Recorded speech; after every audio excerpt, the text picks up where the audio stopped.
Actually, we're already live. Good morning, everyone. My name is Miriam Glaze. I am the founder of Athlete Soul. I'm here with Kelsey Ruffing. She will introduce herself in a minute. I think we've been live for actually a few minutes today, surprisingly. We're going to be talking about emotional recovery after an injury for athletes, whether it is when they have a career-ending injury or if they had an injury during their career and then trying to go back to playing. So before we get into the webinar for today, which is our last webinar before we actually go on our holiday break, wanted to let you know that this webinar is being recorded. It will be available on our website after today, and it will be shared also with the participants who have registered for this webinar. So you will be able to watch it afterwards and dive into it. We will also share contact information from Kelsey if you would like to reach out to her and work with her or learn more about what she does in her background. If you have any questions that you would like to ask during the webinar, you can do so in the Q&A box or the chat box.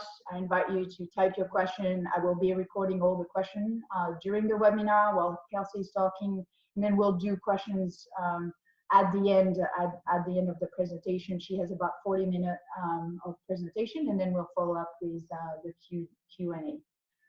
So once again, thank you for joining us. We're about to start. I hope that everybody is doing well today, and I'm now going to pass it on to Kelsey. She'll introduce herself and get started with the presentation. Oh yes, Kelsey, thank you. Thanks, Miriam, and thanks again for having me on. I think Athlete Soul is just such a wonderful organization, and this topic is near and dear to me, and I'm very passionate about it, so I'm grateful for the opportunity to talk about it. More about me. I am a licensed clinical professional counselor and finishing my doctoral degree at Adler University in Chicago with 1 year left. I am CEO of Kelsey Ruffing Counseling, where I specialize in chronic pain, chronic illness, and sports psychology specific to injury and injury rehab. I also see a generalized population, anxiety, depression, stress, life changes. I've been practicing since 2014. Like I said, finishing that doctoral program. I have master's degrees in counseling, sport and health psychology, clinical psychology, and psychopharmacology. But really where my bread and butter is, I guess you can say, is with sports psych and athletes and specifically injuries. So right now I'm working on some research with female ACL tears and their emotional recovery, and that's specific to their identity. So how is identity constructed after injury when we feel identity loss after injury? So originally, also, I am from the suburbs of Philadelphia, Langhorne, Pennsylvania, and right now I am calling in from Delaware, actually. So getting started, athletes and mental health. So I really felt like it was just very important to touch on mental health in a general sense with athletes, and how important it is, and how the stigma of mental health is still very prevalent in athletics, and we're really trying to break that down. So mental health is really this integral and essential component of health, and that comes from the World Health Organization. But when we talk about mental health with athletes, there's so many great barriers to mental health that make athletes more resilient to mental health issues, but at the same time, they can also be more prone to mental health issues because of the regimen and because of strict training and personalities as athletes. So we commonly see anxiety, depression, disordered eating, OCD tendencies, substance abuse and addiction with elite athletes. So the prevalency rate is 5 to 35% in elite athletes, but that's really just what's reported on. And there is limited reporting. So really that number is probably much higher. And I think a lot of times athletes don't realize that there might be a clinical issue there because they think that maybe they just need to train harder or become more mentally strong, and that it's not as much of an issue, but that's really not the case. So when we talk about injury, it is a stressor and a barrier to mental health and vice versa. So mental health is also a stressor and a barrier to injury and injury recovery. So your mental health really determines your rehabilitation process and your post-injury return to play. And what we see is greatly an increase in depression when an injury and a more severe injury occurs. So an injury that takes longer than 6 months recovery time. And often when you're taken out of sport due to injury, that depression is also increased quite greatly. So we talk about this stigma, and what I see commonly is that, suck it up mentality. And athletes are really trained to put your body on the line. And if you're putting your body on the line, then that means that you are an athlete full of grit and perseverance, right? And that's a great quality of being an athlete. But what we also see is that athletes suffer a lot of times in isolation due to that. They might feel weak for asking for help, or they might feel like their coach might judge them in some way if they try to go to them for help. So really it starts with coaches and staff and making it okay to reach out for mental health reasons. And what we're seeing is this increase in injury during COVID-19 because of irregular training patterns, more sedentary lifestyle, and then even that overtraining when they're out of quarantine and they start training again. And I know that I've had many clients in their D1 sports right now who have quarantined over and over and over again and then go back to their practices and their training. And it's just very sporadic, and they often feel not really ready to participate because it is just such an up and down schedule. So when we talk about emotional recovery, there is very much a normal side to recovery. And what that means is, injury is emotional. It's very normal to get angry right away or to feel sad right away.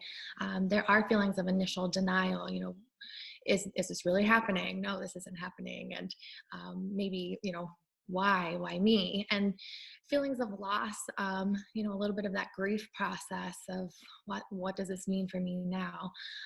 But what we see with like shorter injuries is that lasts a brief period of time, and then athletes are able to kind of adjust their mindset and turn some of that sadness and anger into energy to recover, focusing on their recovery. And that is a normal way of processing injury and going through your rehab process. What we deem as clinical and a clinical issue is when some of these things last a longer period of time, and when they start to affect other psychosocial factors like maybe work or relationships or school, other than sport. So clinically speaking, the symptoms that are persistent despite physical recovery is an issue. So if somebody is feeling, extremely sad, angry, and worried, but they've been cleared to play, and they're still stuck in that kind of injury mindset, that's where we see a problem. Symptoms that also persist and fit criteria for clinical mental health issues, which I'll go over in the next couple slides, is also where we find ourselves in a more clinical realm. And also emotional reactions that don't exactly fit with circumstance. So that would be something like, excessive crying despite moving along in your rehab process, or kind of getting stuck in that grief cycle despite moving along in your process.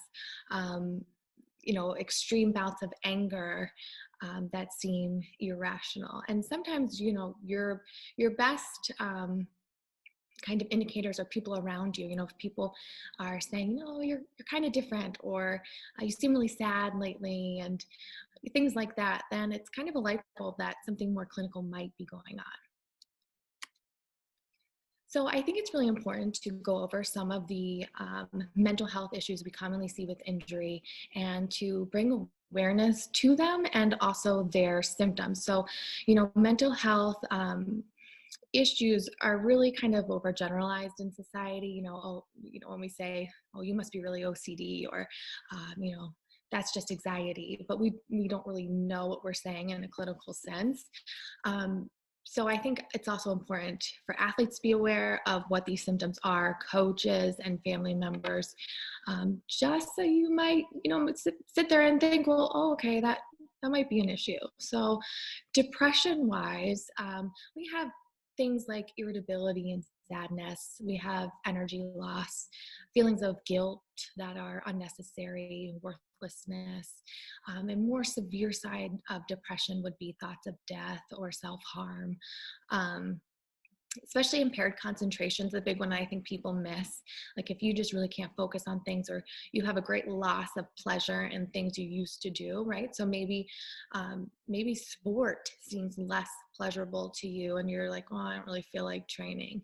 And you might be past that period of injury where you kind of have lost interest, and that might be a sign that you are clinically depressed. So this time frame would be a duration of at least 2 weeks time. So, that has to be factored in with injury. So if you have an injury that's going to last maybe 3 or 4 months recovery time, then we have to kind of factor that in to these symptoms and how long they're lasting. So 2 weeks time is really not a long time when you have an adjustment to an injury. So if nothing else in your life is going on and you didn't have injury and this was the case, 2 weeks might really fit, but we always have to factor in that injury time. So we also talk about, this impact on other life areas, right? So maybe your irritability is kind of leaking into your relationships and causing kind of rifts in your relationships. And that also then contributes to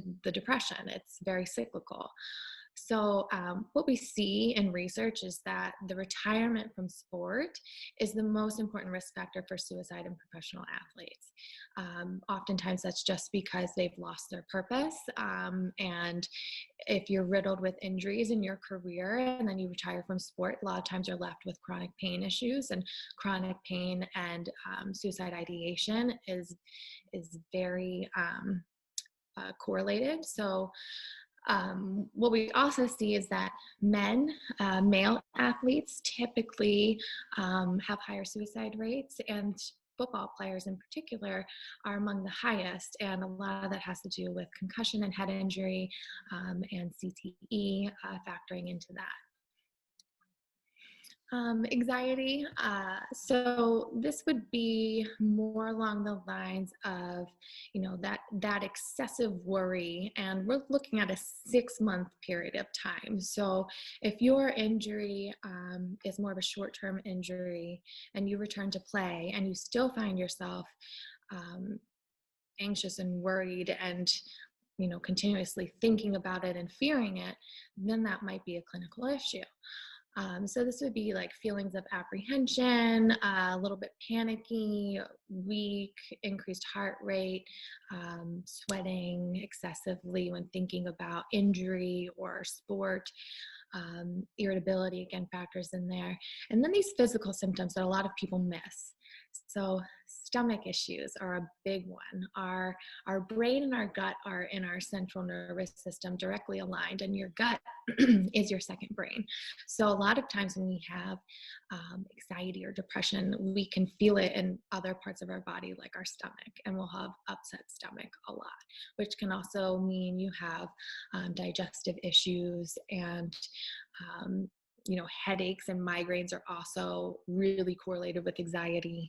So if you're all of a sudden having these headaches that post-injury and you feel yourself being excessively worried, then that might be a good indicator that there's a lot of anxiety going on there. And then the pains in the body. So muscle tension, you're anxious, you tense up, and you will inevitably get pain from that. So moving on to disordered eating. Eating disorders and disordered eating, they are two different things. And the diagnosis for the eating disorders is, quite extensive. So I like to refer to disordered eating because that's actually very common in athletics. So when we have injury and we're used to training and eating a certain way, and then we become injured, a lot of times those ways that we were used to eating, they don't follow us into injury and rehab. And there can be weight loss, weight gain. Some symptoms of disordered eating would be food avoidance, controlling how much food you are eating at a period of time, measuring food excessively, eating privately and not around others.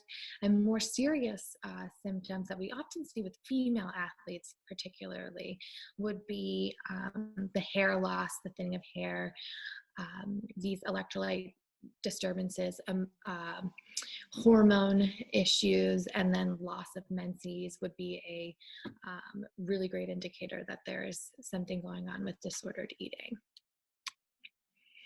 Acute stress disorder is what is commonly seen with injury. It is intense, unpleasant, and dysfunctional reaction beginning shortly after an overwhelming traumatic event, injury. So that's usually within a month period of time. So, let's say you injure yourself and you only have, maybe it's 3 weeks that your recovery time is. And acute stress disorder is something that's very common. That's something that I think would be actually a little bit more normal, to have this distressful period until you return, and then you return, you are good to go. But anything lasting longer than a month, we have to start looking at PTSD, so post-traumatic stress disorder. And this kind of scares people, and I think that most commonly, yes, we associate that with the military, but anybody who faces any kind of distressful period experience where they feel like their life is threatened or they come into danger can have PTSD symptoms. And this is something that's not really talked about a lot in sport as far as injury, but when we have severe injury, it can be very traumatic and emotionally traumatic to an athlete. And we see that lasting years past injury for people who really have had a difficult time in their recovery. So in some research, athletes demonstrated symptoms of PTSD post-injury compared to healthy controls. And that's how we know that, yes, this is an actual thing, that PTSD does actually occur in the athletic realm with injury. And this is highly correlated with concussion in particular. When you have a traumatic brain injury, of course, our brains have plasticity. So our brains are always morphing and growing to different experiences, and traumatic brain injury is an experience. Injury is an experience, and your brain either adjusts to that or it doesn't, but it gets changed in some way. So we see emotional trauma being very prevalent in athletes with high athletic identities post-injury. So high athletic identity, over-identifying as an athlete, where you feel like your life is really just sport. There is nothing else. And that, elite athletes, that is their job. That is what they do every day, all day. So of course they're going to have higher athletic identities. And, let's talk about a high school student who wants to play in college, or a college athlete who wants to go professional. They are consumed by athletics. And of course we have to think they have a high athletic identity. So when an injury occurs, especially a serious one, this really takes people out of their norm and can be very traumatic.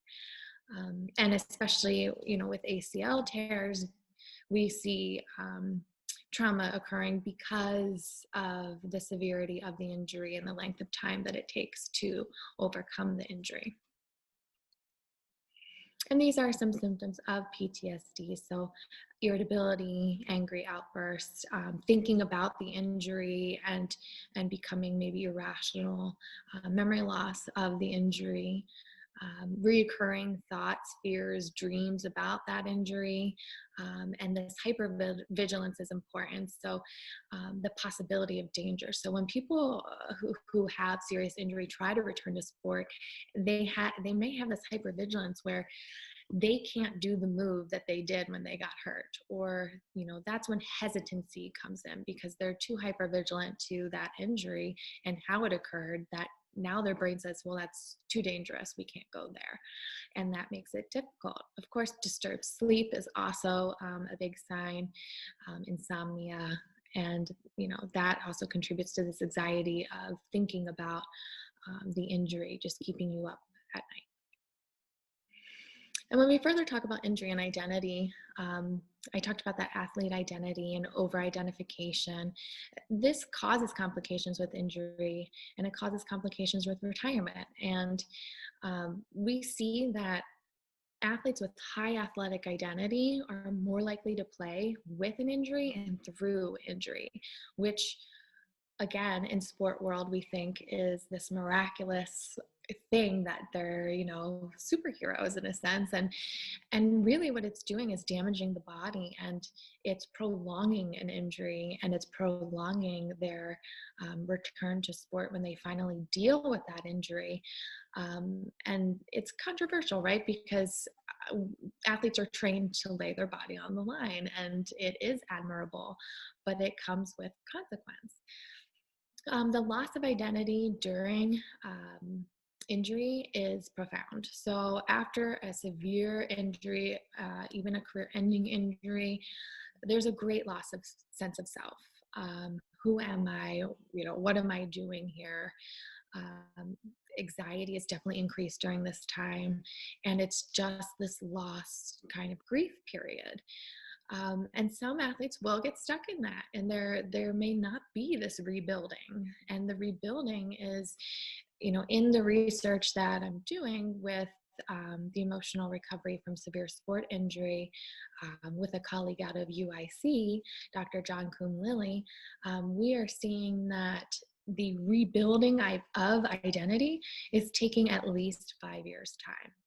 And I talked to another colleague who has researched identity and tennis players, and she has found, I believe it's taking like an 8 to 10 year period of time. And that's a long time. That is such a long time to figure out who you really are without sport. So the whole goal of my work and the research and what I want to do clinically with athletes is help them to not be stuck for 5 to 10 years and to figure out who you are even while still playing sport outside of sport, so you can have an easier retirement, which I think is also, Miriam, what you do with Athlete Soul, which is why it's so great. And of course, the rebuilding of your identity comes with, what are my values? What's important to me? What are other talents and passions that I have? Having fun, what do I find fun in life? And also relaxation. Can I relax? How do I relax? And, what do I feel like while I'm doing that? So then tackling the emotional response. So how do I deal with all of that? Reach out. So do not wait to reach out, and the sooner the better. So we think that, well, until it becomes a clinical problem, I shouldn't get help.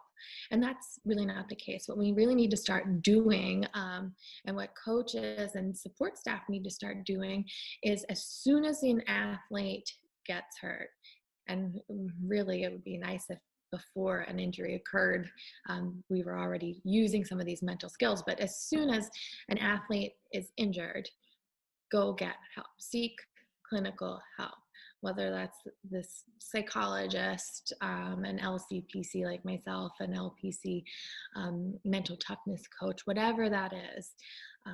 Talk to someone and be real about your emotions and the fears and your process. You have to process your process. And that is, I think, where we kind of come into troubles when we don't process any of these things and we're left to deal with it ourselves. And you're kind of just hiding from your feelings, because feelings won't go away. They will just bury themselves there and come up at a later time. And in reality, you're holding yourself back in a big way by not processing them right away, because it can hinder your rehabilitation process.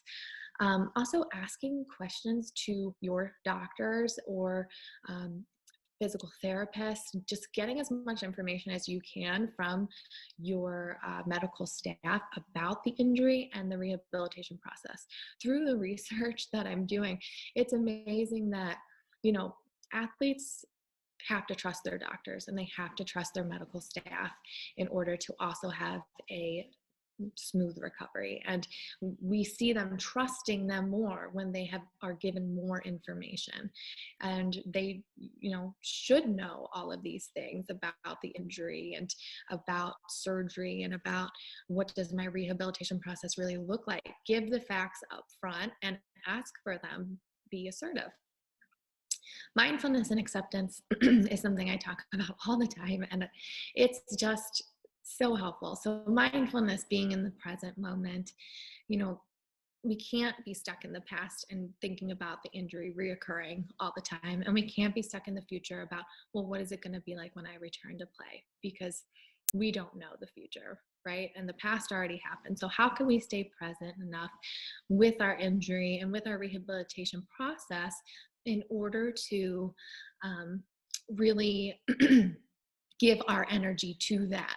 If your energy is in the past, then you're not giving it in the present to the recovery, and it makes the recovery more difficult. And mindfulness will lead to acceptance, and acceptance of the injury and your process is ultimately the most important thing. That's how we get to a good point in our emotional recovery from injury. And finding the support and understanding. Support is key. Through my research with the athletes and ACLs and identity, these are interviews with athletes and their own personal stories. And the number one thing that comes up in what they wish would have occurred more and what would have been more helpful to them in their recovery is support, and support from their coach in particular. Coaches, I know it's such a hard job, right? But coaches will rely on other staff to take care of the athlete. The physical therapist, the athletic trainer, they are with them over there doing their rehab. But coaches can play a very integral role in the rehabilitation process with their athletes just by sending a text. So many of the athletes had just said, if my coach would have just reached out and texted me, hey, how are you? Hey, where are you at in your rehab process? Hey, thinking about you in the process. Hope everything's going well. They said that they would have had a way easier time. They would have felt more supported. They would have felt more in their team or in their group and more included. And that's what automatically drops off as soon as injury occurs. Support decreases and athletes feel isolated, and that makes the recovery harder.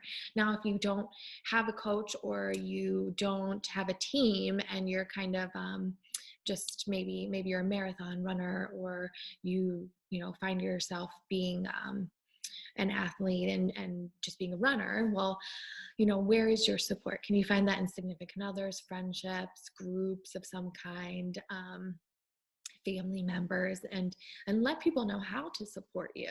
What do you really need? I don't think we ask ourselves that enough, is what do I need in my support? A lot of people don't know what that is. Putting some thought into it would be a really good idea to help your emotional recovery. So the return to sport, for those who are lucky enough to return to sport and want to return to sport, what can they expect emotionally and mentally? So yes, some hesitancy and fear is normal. And that kind of comes up maybe in like pre-game jitters, or, that that first game back, and that is normal. But again, if it lasts, more than a couple weeks, then maybe we want to find a little bit more of additional help with that from a clinical person. The anxiety and nervousness, of course, is normal. Slowly build that confidence. So, it's great to feel confident after your rehab while returning, but just keep being persistent with building that confidence, because inevitably, you know, you might screw up, or there might be something that's not as great. Maybe your times are a little different, or you make a mistake because you have been out of the game for a little while, and that comes into self-compassion. So you have to be a little bit more self-compassionate when it comes to maybe decreased performance, and that's something that's hard for athletes to do, because they have such high expectations for themselves, and they are perfectionists sometimes, which is great for building their skills. But when you're dealing with injury and maybe not being as strong as you once were, or having to overcome that adversity, you have to be a little bit more kind to yourself and compassionate about, okay, I'm going to have acceptance for the first couple times I'm back. It might not be as great as it was before, but I'll get there. And again, seeking help. You might find people like sports psychologists, mental toughness coaches, the LCPCs, LPCs, which are just licensed clinical professional counselors or licensed professional counselors, and also coaching staff. So definitely just reaching out to, again, kind of process the process.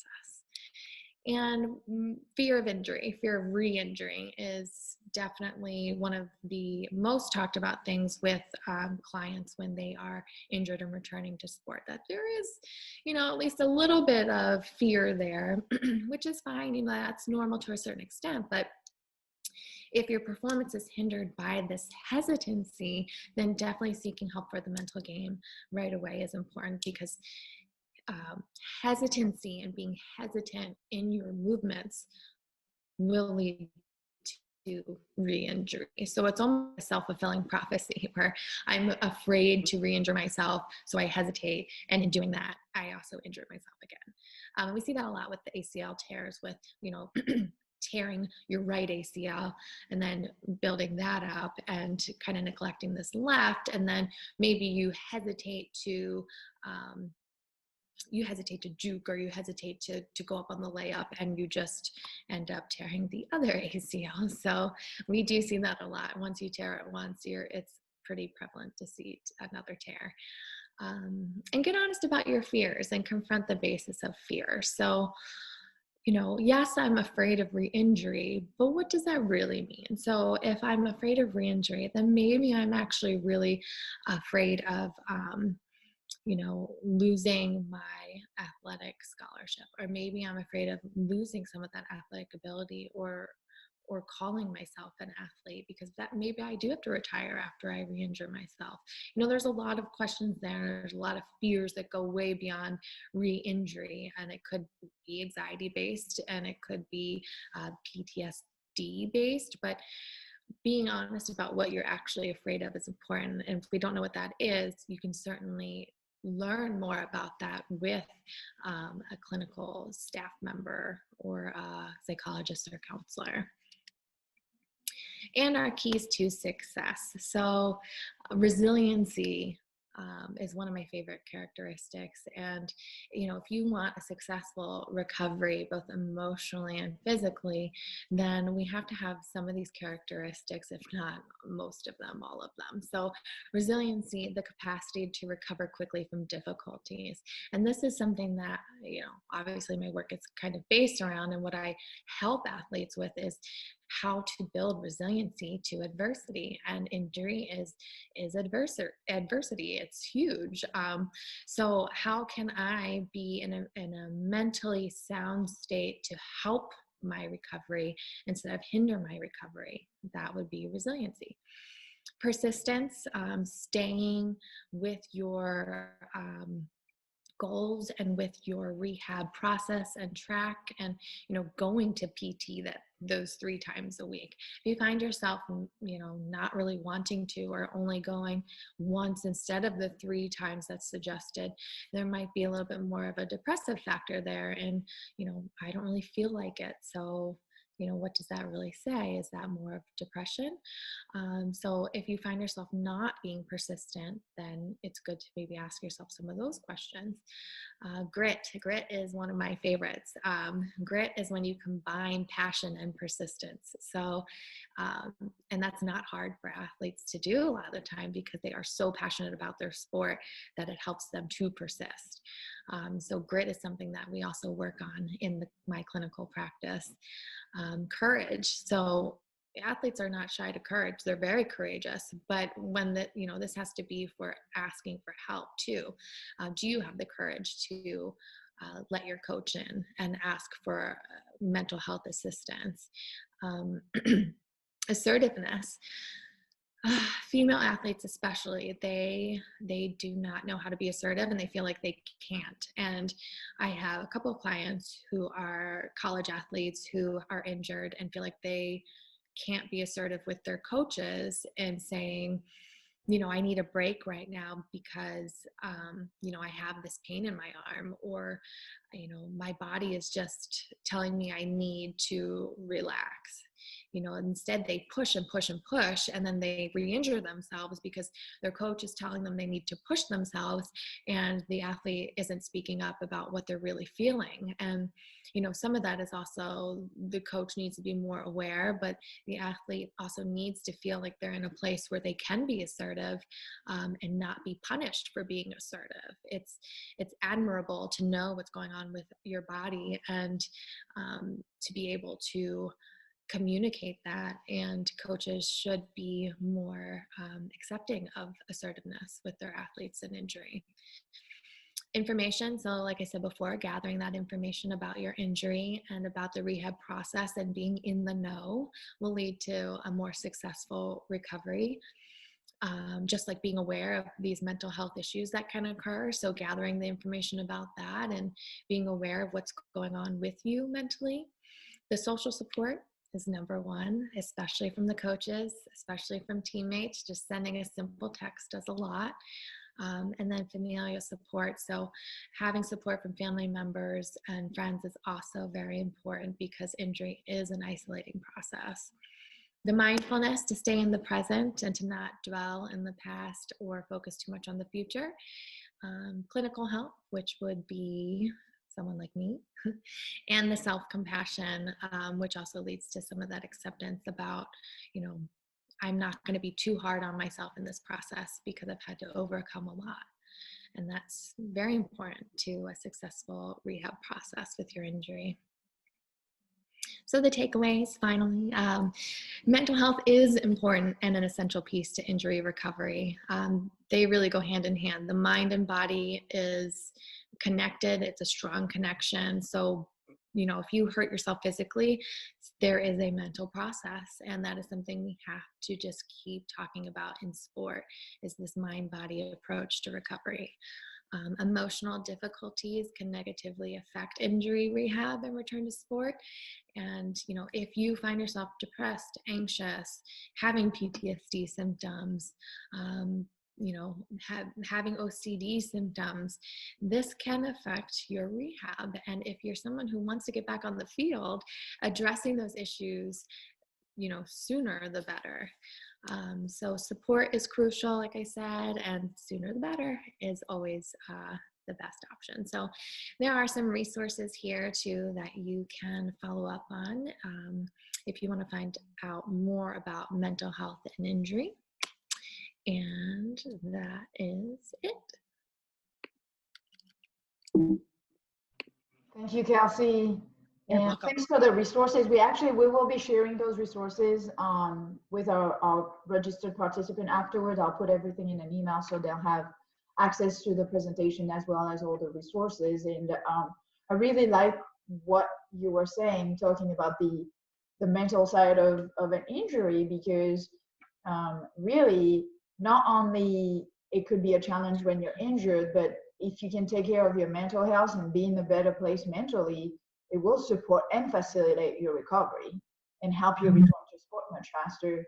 I also feel you talked about PTSD and some of the trauma that can be linked to the injury, and those things will pop up in your career after you return to sport if you haven't addressed them. So I think that that's really important, and we see it even like with athletes who've had concussions or multiple repeats of the same injury. For them, there are times in the practice where that comes back, and they have triggers too that bring it back. So I thought that's a really important point that is too often underestimated. I really like that. We're gonna take questions.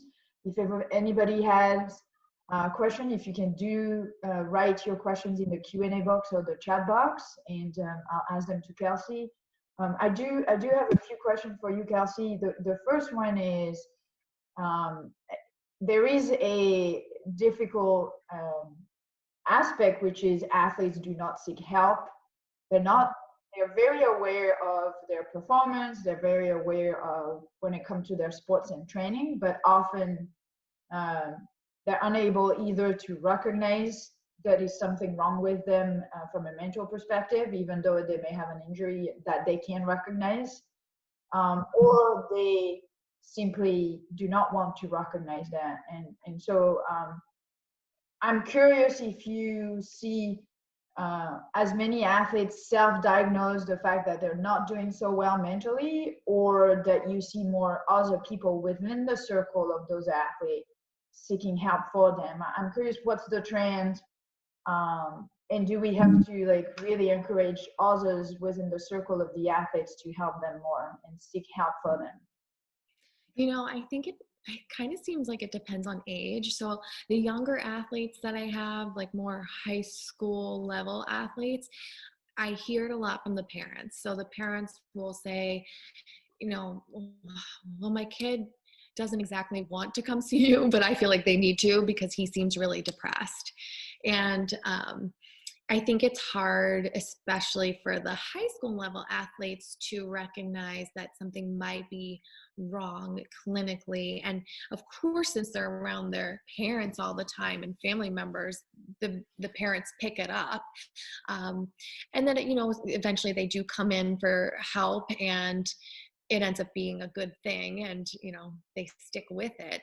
But I think it's the parent that's really encouraging them there and seeing the issue. Now when they get older, like my college athletes and more elite athletes, I think that maybe it's a self-awareness thing, that they realize that something is wrong, because I think they're more independent in their life, so they're having to do things on their own now without family support, and relationships get more sophisticated, so they see that some of these clinical issues are coming out in maybe their schoolwork or their relationships, and they have the awareness to say that something might be really wrong here.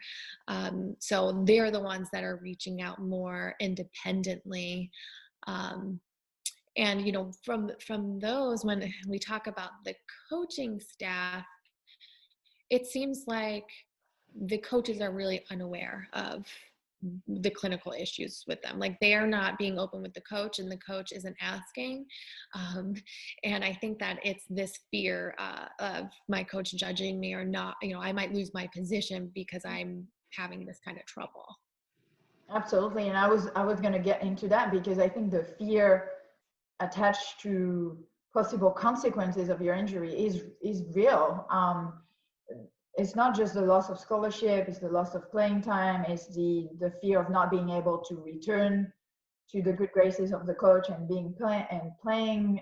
It's also, I think, the fear of teammates taking your spot. I mean, there's so many different aspects. And so I can see, and we've seen, that athletes are not open with their coaches and even extended staff.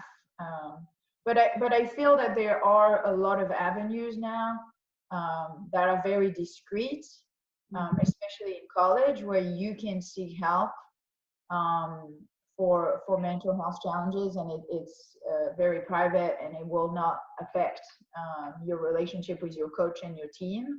I think it's also important to encourage teammates to be you mentioned practicing acceptance. And I think it goes for the teammates as well, of being a little bit more accepting of others in their injuries, and paying attention to your teammates, and encouraging everybody to seek support and help when needed. Yeah. Yeah, it's interesting too, because if an athlete is injured and there's another injured athlete on the team, those people will find each other and have more of an understanding of each other and acceptance, and they feel more supported from their other injured athletes. Now, if you're the only injured athlete, then that kind of comes into an issue. But what I've been doing a lot with my clinical practice is trying to reach out to coaches and educate them on the mental health side of sport. And when I run into coaches that are really accepting of it and support their athletes in that way, they have way better performance statistics, and they also have better reviews from their staff and teammates and team about being such a great caring coach. And it really creates a better environment when they're open to the mental health side of things. Yeah, absolutely. We want to have coaches that are supporting of their athlete. And the injury is part of the career of an athlete at any level. You will get injured at some point. And the coaches know that. And so it's in their best interest to be able to get you back on the field as quickly as possible, rather than trying to train another athletes to be in your place. So there is an incentive to help athlete, of course. I really had a little summary of some of the things you said that I really liked, of staying present, thinking about the social support around you, and seeking clinical help as needed. So I sort of, those three being sort of the main elements, I think that's a very good summary of sort of the different steps that we need to look for. Do you have any recommendation on how to build a support system or support network from a social perspective? This is something that we've really pushed at Athlete Soul, is being more intentional and formal about building your support system, not just thinking that your family is there, or your coaches or your teammate, but actively seeking mentors in different areas of your life and telling them that they are part of your support system. Do you have any recommendation for athletes on how to create a support system?